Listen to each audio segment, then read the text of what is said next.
It's really a way. It's the only medium where you can recreate the end of the world or the beginning of the world just because you had a strange dream one night and you made a deal with a strange producer who wants to make a film like that, and then you realize the film, and a year later, this strange little figment of your imagination becomes 70 feet, 40 feet, you know, boffo business.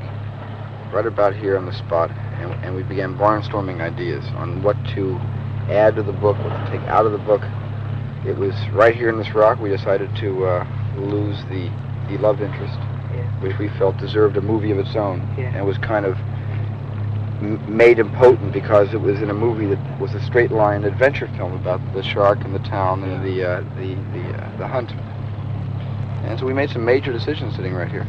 And two of the moments in the picture that literally get the audience screaming and jumping out of their seats were thought up right here. I consider the movie a sequel to the novel rather than an adaptation. It's very, very hard. I had never experienced adapting a novel before, and and Peter Benchley, who wrote the first 3 drafts of the screenplay, admitted finally that a screenplay and a novel are 2 different, kettles of fish. It was a very exciting movie to make.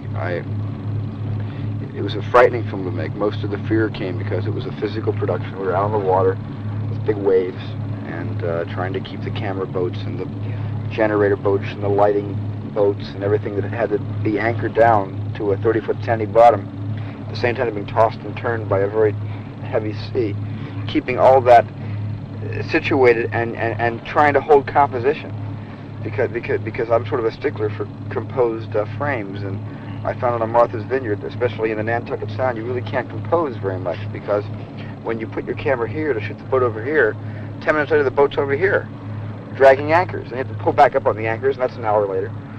So we average about 35 seconds of film. Working in the sea 4 miles out, where you're working between boats that are slapping against each other with divers in the water. Well, just by reading the book, the last, I think it was 110 pages of the novel, The Hunt for the Shark, was so enthralling and so suspenseful. Yeah. It's frightened me so much. And I was so angry at being frightened that I wanted to frighten back. I'll make this movie and scare them all. All directors think they're immortal, All cameramen do too, because they're behind a camera, and there's a great story that a camera operator told me that really typifies feeling immune to those kind of dangers when you're making a picture about real life and fictionalizing it, or even a documentary. And this camera operator was photographing a demolition site where a huge steel ball was being levied into buildings, and the buildings were crumbling. And the operator, who was also the director, asked if the steel ball could be swung toward the window 20 stories up into the building about to be demolished, so he can get a shot of the ball coming close to the camera. And he played it safe. He said, give me 10 feet of clearance, and I'll kind of zoom in at the last moment. Give me 10 feet where the ball comes to its final point and then swings back, and no closer than that. So the operator said, it's kind of dangerous, and I don't know if I can give you 10 feet. It'll vary between 10 and 5. He said, don't worry about it. So he's up in the window with his camera, and he says, okay, action, action. And he's shooting out the window, and the man shrugged his shoulders, a New Yorker, of course, shrugged his shoulders. It's his funeral.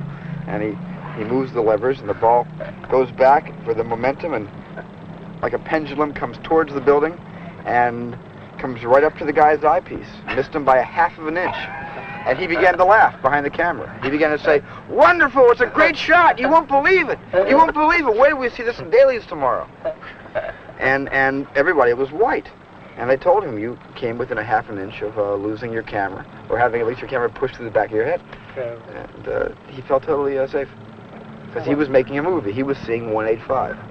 Nothing happens when you're sitting in the theater watching 185. When you make a film, at least when I make a film, I have to be passionate about the subject matter. I have to know that that's all I want to do for the next couple of years. And I have to know that's where my lifestyle will be 2 years from now. I just think it's very important to spend the time and, consider each film kind of the beginning, middle, and end of your life. That sounds very philosophical.